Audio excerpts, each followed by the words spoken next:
One thing that doesn't change here in Cannes is the obsession with stardom, causing a stir even among the ultra-sophisticates of the French film world.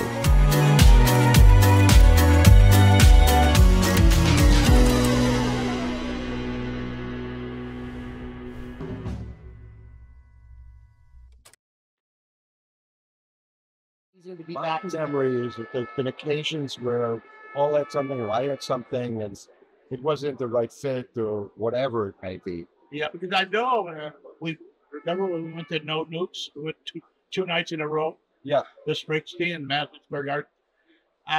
But as I said before, just casting someone you know in a movie is not doing them a favor. You miscast the opposite of a favor.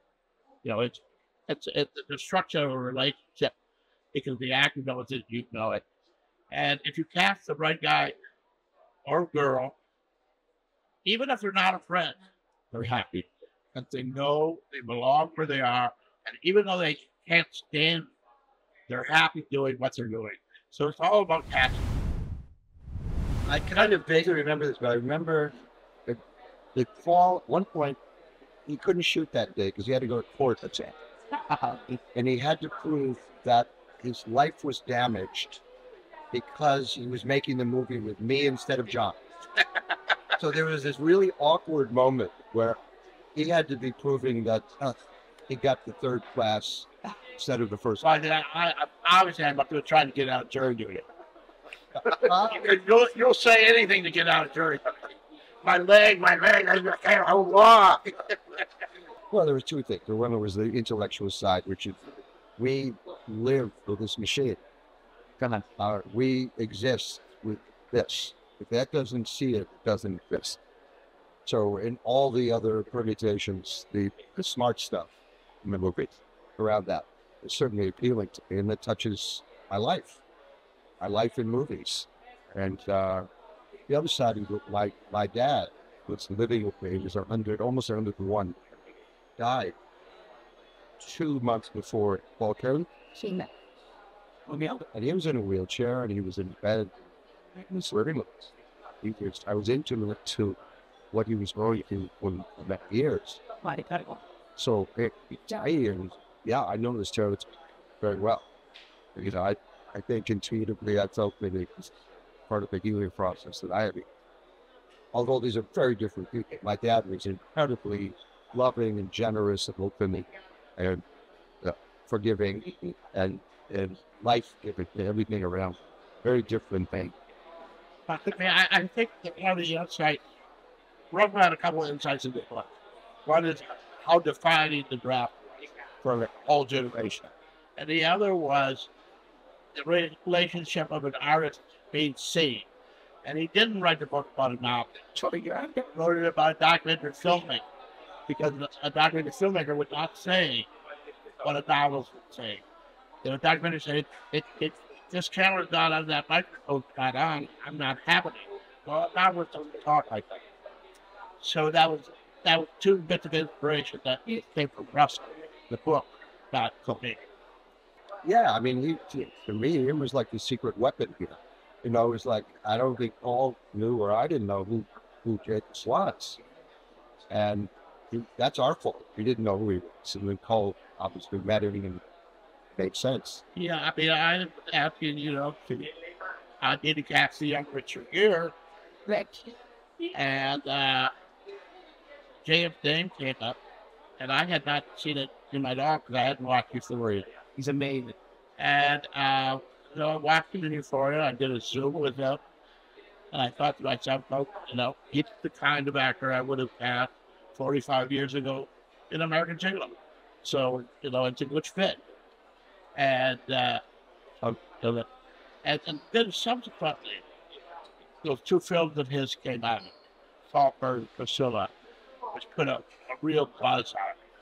So now I don't think I get it.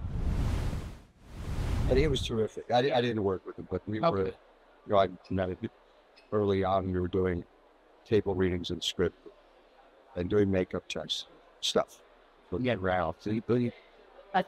Really nice young man. So obviously it's smart enough to not take any of this too serious what he's going through. Yeah. I commiserated with him how quickly, when I started making films, how quickly that happened for me and what I was going to make. But he has a different ability. My reaction was to push away. I didn't really enjoy the house. It's a bit.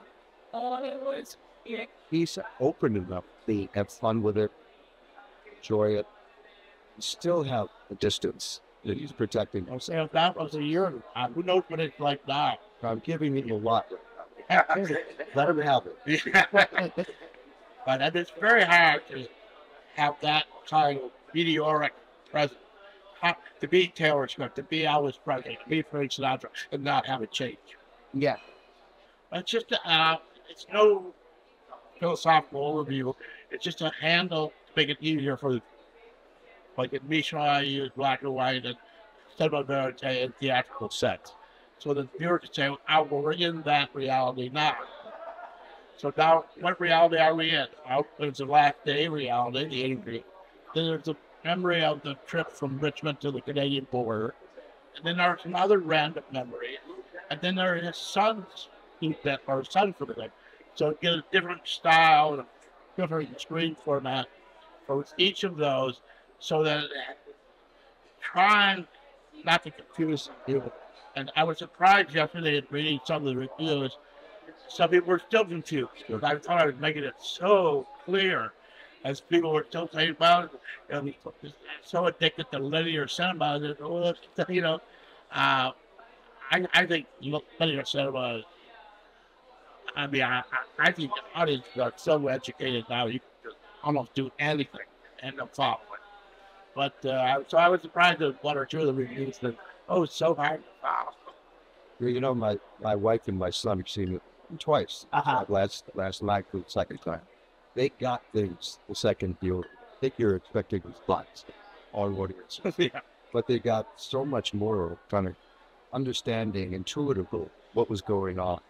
There's time shifts and motion, psychological shifts. I think I was so happy for him.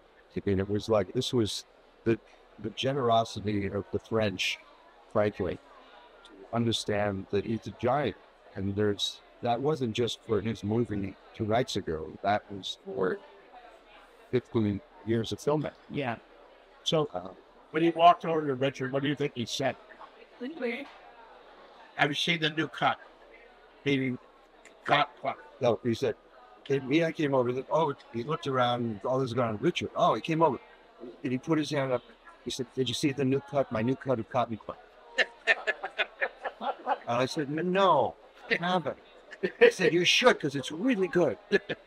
And then it was, well, this is my wife and this is my son. Blah, blah, blah. Oh, wow. So there was, Wow, I love it. you just called. She just called. This is amazing. No. Just No. But I mean, do you need Gary to do that? Gary was the glue of all of it. Yeah. It couldn't be done without that. Yeah. And that was lightning in a bottle. You can't make that happen again. There's too many. If that was easy and you could do it again, the computer could do it. But it wasn't. It was a moment in all of our lives. She can never be in that same place she was at then. I can't be in that place. You don't have Gary to hold it all together. And his lightness and sense of humor and romanticism. Yeah. It's no. Someone just told me a true story. Like, see what they do. Who was in a nursing home and ran into somebody they used to know. And in their 70s had an affair in the nursing home. That's a city science. I don't know if anyone would see that.